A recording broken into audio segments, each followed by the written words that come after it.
Today is November 14th, 2016, and I'm interviewing Ray Clardy in Litchfield, Illinois. And Ray is 70 years old, having been born on January 22nd, 1946. My name is Sue Burkholder, and I will be the interviewer. Okay. So, Ray, will you please state for the recording in what war and what branch of service that you served? Let's see. I was in the Vietnam War. Well, it's not a war, they call it a conflict, but now they call it a war. Let's see. Branch of service, I was in the U.S. Army. Okay. Let's see. I took my basic training down in Fort Leonard Wood, Missouri, and I had to go to Camp Gordon, I think in Georgia, where they showed me how to run a teletype operator. And after that, I think we went to Fort Benning, Georgia, where they showing this stuff because we're going to Vietnam, like where the Vietcong would put stakes in the ground so you step on them. They have like stakes like in the tree, you know. Okay. Of course, all this stuff I learned it from watching watching a movie of the Green Berets.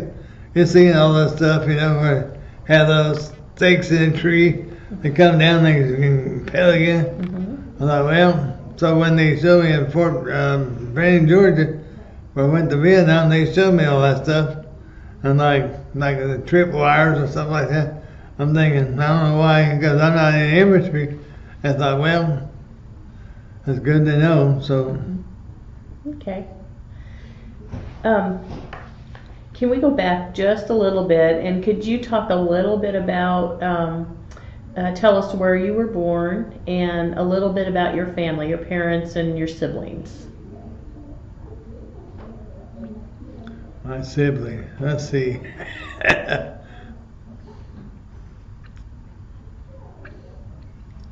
Well, see, I was born in St. John's in Springfield.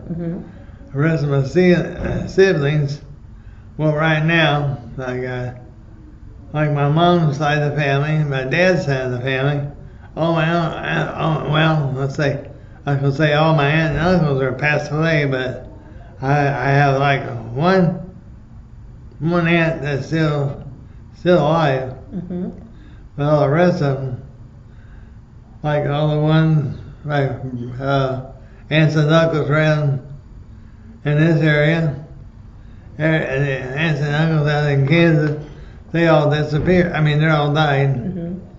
Did you have any brothers or sisters? No. No brothers or sisters, okay. Nope. All right. I was the only spoiled kid. And what about your parents? What did they do? What did your parents do for a living? Well, see, well, my dad used to run work in a print shop, and he worked for Franklin Life for I think 30-some years, and my mom, she was just a housewife, so. Sure. But I think when she was younger, she used to work in the shoe factory in Springfield. After that, the shoe factory is gone, and now I think it's they call it like Goodwill. Goodwill. Okay. All right. So, how did your family feel about you? You said you indicated you were drafted into the Army. How did your family feel about that? Well, there's nothing you can do about it. Okay. One thing I didn't like about it was, I still do today. I remember when we were in Fort Lewis. I remember all the hippies. Every time you get up, and they call us baby killers. I'm thinking. Then all the people that didn't get arrested, they all went to Canada. Now I guess they claim that they can come back down here from Canada. What was your occupation, your job before entering the service? Let's see, what was I doing? Oh yeah, well, let's see. When I went to the service, I used to work at the Iders. It used to be like me working in the produce, working in the dairy. And some days I used to have to unload the trucks. I had to unload the mail truck. I load the frozen food truck. If I got everything unloaded, I had to put stuff away, or put it on display. Let's see. Well, see, after I went to Vietnam, before I went to Vietnam, I was going to open a new store, a Gundy store. But I was supposed to learn to be an apprentice meat cutter.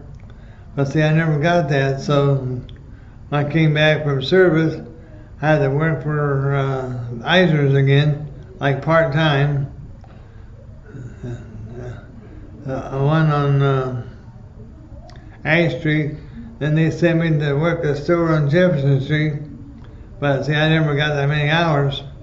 So finally, I just quit working there. Next thing I did, I started working for John Deere. I worked there for 6.5 years. I kind of, I guess, like a mechanic or whatever. And then they laid me off from work because they said that. So I got laid off from work for 5 years. I used to work for this they call this guy and his dad and his brother. I used to like drive the combine for him, like pick their combine their wheat in July, and then I think in September it's like cut their beans and pick their corn. Where I did that, and then I used to go down to Rudy's house, get to pick corn down there for them. And then one time I remember a friend of mine, he got he got me started on this. So he showed me how to run the combine. So after that, next thing I know, one time I had to go down to this guy, his combine broke down. So I go down and pick his corn. I remember that day I picked his corn. I was then going by this gas line thing. Next thing you know, there was like sparks coming out from underneath the combine. I got out, come to find out, it had a belt that slipped, so the thing went up to the thing and got in the thing. So I used to, like, every time I go someplace, I used to put like tape on it to hold it. So finally one day I got this idea, had like one of those sheets that Dad used to have. So I put the sheet up there, and I went to John Deere. I got these big long clamps, like 4 of them. I just, fixed it so it wouldn't fall out anymore. So after that, let's see. Well, I remember one time, it was like after Halloween, I went down to get the combine. See, I checked the oil that morning. When I started moving out, I got a thing that was going so far, pretty soon the engine blew up in it. Yes, I had to go out to a friend's house. Me and him, we pulled the combine all the way out to I can't think of the name. can't think of her name. So, every once in a while, like I remember one day, I was sitting down like one Sunday, I was sitting home. Pretty soon his wife came in. She said, Paul, she said, you need to go out to the house and get the big truck and then take it down to the shoemaker place because he needs help. So I used to have this 3300. So that day, I parked the 3300. I just got in the truck, so because Rude is getting slowed down, so he put like a load of corn in the truck. I take it into the elevator. Okay. Well, let's see. After that, oh yeah. After that, I can't remember what you have. After that, I think.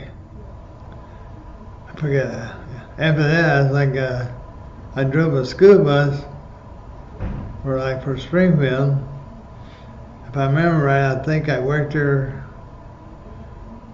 Well, I remember last time I worked there, I got to the part where, like, a lot of them were quitting or dying. I was like the third of line on the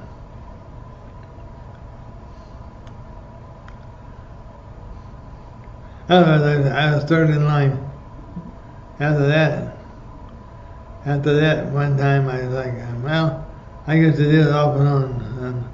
I remember one day I had this monitor. I was driving the school bus, and like every once in a while, he wouldn't do anything. He wouldn't show up for work. So one day I remember the kids were like doing something, and I remember I had to stop the school bus. I got up and told them, I said, kids, I said, if you keep that up, I said, next time I turn it on, I said, I'm going to stop this bus. I said, we're going to sit here. I said, you're going to be late for school. So I remember that day. That's a day that, like stuff going on. Had this father come out.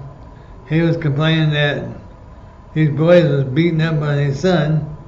And I asked her, he said, no, he said, I told you about it. And I said, you didn't do anything, I think. And so he was he used to tell me, like, when I talked to the principal, I stopped the bus, he'd get out of the bus, he'd just take a walk up, and what's he supposed to do? Otherwise he's leaving me here by myself. So I get up front. He talked to the principal, and we went to the next school. Same thing, he talked to the principal. In the last school, I think he talked to the principal, and he said, just leave him here. He'd call his wife, come and get him. So the next thing I know, I was sweeping the bus out. Next thing he'd come out and he got on the bus. So we left the bus. I remember we went down this one street, went to Clear Lake. No, not Clear Lake. Oh man, I can't handle. I know the next thing. I remember we had leaving school, had to make this left turn. We had to go down this street. I drove all the way down that street to the next street, which is Dirksen Parkway. I remember turning left and then stopped behind the bus. I looked up and I was thinking, man, I thought, I don't remember driving a school bus. So come time, I had to take him up to the gate. He got out of the bus. He left, I went and parked the bus. So when I came in, they told me, they said, well, if your monitor quit, he's going to another one. I said, good. I said, glad you got me off the bus. I said, if he stayed on the bus, I said, I'd have killed him. And he said, no. Yeah, so I remember we were at Washington one day. I remember, well, he got on this one bus, and one day the driver come over. He said, I got your migrant bus. I said, you can keep him. He said, no, he said, I wanted to tell you. He said, he's been complaining about you. He said, I didn't know he was talking about. He said, you drove by the bus the other day, and he said, you were the one talking about it. And I said, he said, I told him, I said, no. I said, I'll tell you right now that he's not a new bus driver. He said, he's been working here, I don't know, at least 5 years before I started. I'm thinking, and he said he thinks you're a new driver. And the next day, I remember when both of them went to work, him and his wife, they both were monitors. They both quit. Well, let's go back to when you were, you'd been drafted into the military and you went to basic training. What was that like for you?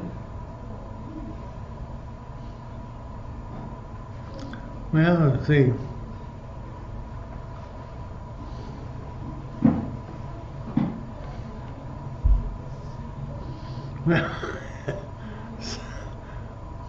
Well, some of it was fun, but let's see. I remember what did we do? No, I remember one day I was on the firing range. I see we did Screwberry High that day. So from then on, every place had to go. You had to run places. And once in a while they stopped the bus so we could get up and ride the bus. And I remember one day, there's a guy I used to go to school with. I remember there was one day he was a sergeant. I call him a hillbilly sergeant because he had a hat on. And one day he was standing in this thing. We had these weights and when he threw the weight at him, I remember this kid leaned back like that. He threw that weight and he said it hit this sergeant right in the stomach and knocked him out. I thought, well, after that we still had to run places. I thought, well, that's nice. At least we're getting exercise. Finally one day they said, nah. I said, just forget it. So I remember one time we had to go back to this firing range, but this time they had somebody help. Could you see the distance playground? And they used to tell him when the thing would pop up. So they helped us. So that day, I remember I got my sharpshooter medal. After that, I didn't have to worry about shooting anymore. Mm-hmm. The next time I had to go to camp warden, where I learned to be a Teletype Operator.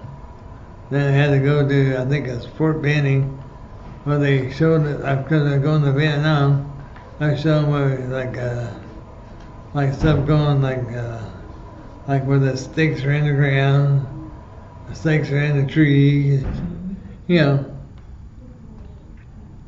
stuff if you ever watched the Green Berets. I seen them do it on TV. I'm thinking, well, I pretty knew what was going on, so. Okay, so you were sent to Vietnam. Yeah. And do you remember how long you were in Vietnam? Let's see. Oh yeah, see. I went to Vietnam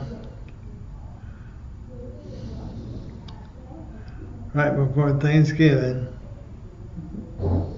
So then that's that. Yeah, because I extended, it was December before I got to come home because I extended for 45 days because I started. I said, well, to be extended for 45 days, when you go home, then you can go to for 4 years. You don't have to go to the Anyway, you have to report that, right? Okay. And what did you were trained as a teletype operator? Yes, ma'am. And tell me about a day in the life of a teletype operator. What did you do? Well, as the teletype operator, I never did much work as a teletype operator. Mostly they put me in being a service clerk. So that means I would get stuff in, I have to look it up, put stuff together and hang it up, and then they're supposed to send it out. And when one time I remember they did that. I remember like one morning, the sergeant came in, so I left. I went to him. Went to the comm center. Pretty soon the next day they came in and got me. I had to go back into the comm center, see this warrant officer, and he said, Ray, he said, you forgot to log in the message. So I remember they took me outside. I was sitting by the sergeant, and I remember I looked down, I seen the message they're talking about. Kind of find out he had taken this message and get stuck out to do something else. I'm thinking, I'm going to complain. I'm thinking, no, I'm not going to complain about it. So they sent me back to my area. And the next thing I know, the captain came in. He said, Ray, he said, you're going to be knocked down to a PSC. And he said, for 2 weeks, you got to do a first sergeant detail. Yeah, so I did that for 2 weeks. I used like in the morning, I think then at night, right after supper, I used to have to do the first sergeant detail for 2 weeks.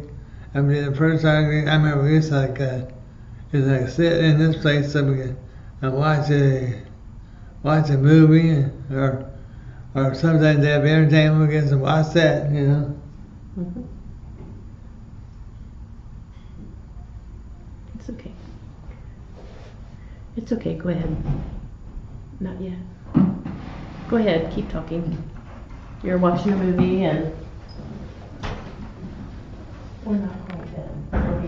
We'll be about 10 minutes. Okay. Okay? Just about 10 minutes. Go ahead. You're watching a movie. Well, we used to do that. And then, like I said, one day I was in there, they told me, Ray, I said, we're going to take you out of the comm center. I said, yeah. I said, we're going over to like the people that like worked on the Jeeps and trucks and worked in the office.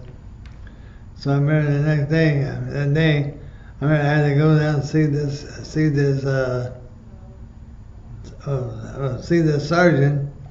He said, we need somebody to work at night. He said, all you have to do, like every Sunday night, all you do is just type up these reports, and I'll take it to the battalion headquarters in the morning. I thought, well, that's pretty good. So I did that, you know. But every once in a while I have to do guard duty. And I remember one time I did guard duty. I remember one time we were supposed to walk around the perimeter. So I remember I was walking down this one now. It's like close to the Arbin Navy headquarters. I just walk along. Pretty soon I heard something because the guy had dropped his gun. I was ready to shoot him. And he said something. I didn't understand what he said, but next thing I know, the captain came out. He said, "What's going on?" I said, I almost shot that guy. He said, "Well," he said, "everything okay?" I said, "Okay." So I started walking. So we had a new mess hall. There's like boxes outside. Well, we used to have these dogs. Dogs. Every time used to follow our dog, like you stop at one spot, you wait till you, they cut across and they meet you on the other side. So that day, I was walking along. I seen this box. I seen something laying behind there. Pretty soon the dog started having a fit. So I hollered at the captain, that hollered at him. So he came over and he said, "What am I doing?" I said, I pointed down. He said, "Wait a minute." Come to find out, this guy was laying behind the box.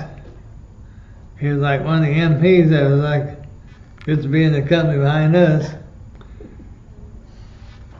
I remember after that, when Dad was eating breakfast, I came outside. I seen this sergeant. He said, there's quick draw. I said, "What do you mean quick draw?" He said, "I just heard that you almost shot that one guy." I said, if he hadn't dropped his rifle, I said, I wouldn't have tried to shoot him. I said, probably the other guy, I said, if he hadn't been drinking, he would have been asleep behind the box. And he said, "Oh, well." And then they used to call me quick draw. I don't know why they call me quick draw. So what did you do for entertainment and relaxation while you were in Vietnam? Well, let's see. When I was working at night, sometimes I pick my mail up, say I either write to Mom and Dad, or they'll write to the girl I know, Debbie. I used to write letters to my cousin and her soon-to-be husband. And the rest of the time, sometimes we used to have the stage. Sometimes they have like a band in there. Sometimes they have singers in there. All the time I used to walk across this room behind us, and they used to have entertainment. You used to see these girls perform all the time. I say, sometimes at night, I'm sitting there waiting. Sometimes I might, if I wasn't writing letters, like that one night, I think I was either reading a book or magazine. That was the night I was sitting back in the chair, it was very comfortable. Next thing I know, I heard gunshots. So I jumped up, went outside. That's when I found out that actually, it's my fault, because I remember this kid asked me one day, he asked me if I had an extra pipe. So I said, yes, I gave him my extra pipe. Next thing I know, one night, they caught him smoking hash. So that's when after that they sent him, he's supposed to go to LV country, what do you call it, cut swamp weed. Next thing I know, I was sitting there, I heard this gunshots. So I got up from the desk, I ran outside, and a sergeant and the CQ runner were outside, and they said, well, that, what's his name? The guy, he's gonna go to the bathroom. So they unhooked him from and tied him from the chain. He ran out their door, run the next door at the A company, and this guy that's guarding him, he shot him. So the next thing I know, we're standing out there. Pretty soon I think they came, the MPs came and got the boy, and I think what do you call it? The one that pronounced he's dead. I think they come and got him. They took him away, and then next morning we heard that this boy, they transferred him to infantry because they figured he was going to shoot somebody. So after that, I never seen that kid anymore. Well, one thing I say about it, one thing when I was in the Army, they asked us where you wanted to be stationed at. So I told them I want to go to Hawaii. I said either there or Japan. So I remember when we were going to Vietnam, we had to stop in Hawaii because they had to do something to clean the plane up. Next thing we had stopped in Guam, and then we headed for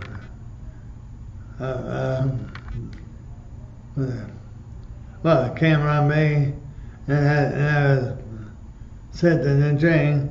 And when I came home, then we stopped in Japan, then we stopped in Alaska. After that, when we went back to Washington, Port Louis, that was the day that when we first come back from Vietnam. That night, that's when they gave us a steak and baked potato, and wine to drink. And so the next day we had to get up. I had to get up like everybody had to get up. Next day we had to police the area, and then they took us down to get our payroll. Supplement and everything. They sent us to the supply room where we had to take our jungle boots off, turn them in. Because they gave us like a pair of pants and a shirt for summer. And I remember we got a coat, somewhere while we were there.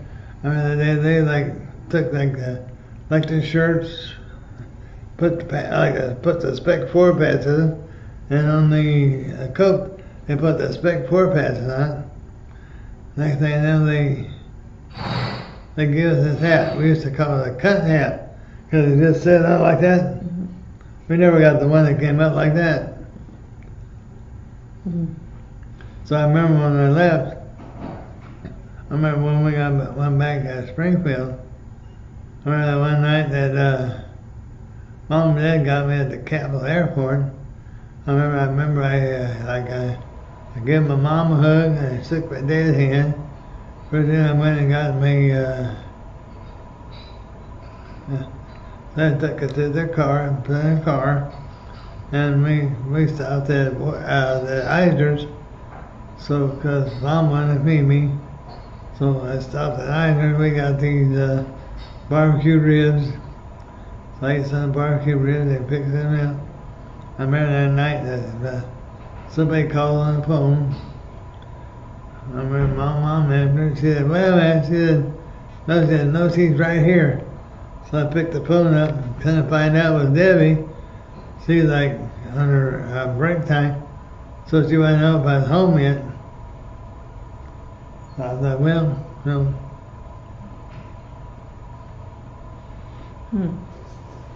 So when you came home, did you serve in the Guard for a while, or were you completely out of the Army then? No, the Guard. I expended the extra, I think 45 days. Mm-hmm. See, I got 4 years. I could be there, but see, I wasn't in active infantry. I was just inactive infantry. So that means, cause I remember this guy. He was an MP. He's like every weekend he had to go all the way to Chicago. I said, "What do you do?" He said, "All we do is just pick up cigarette butts." I said, "Well, I'm glad I don't do that anymore." Okay. Well, I want to thank you so much for taking time to talk with me today, and thank you for your service to our country. Thank you. Mm-hmm.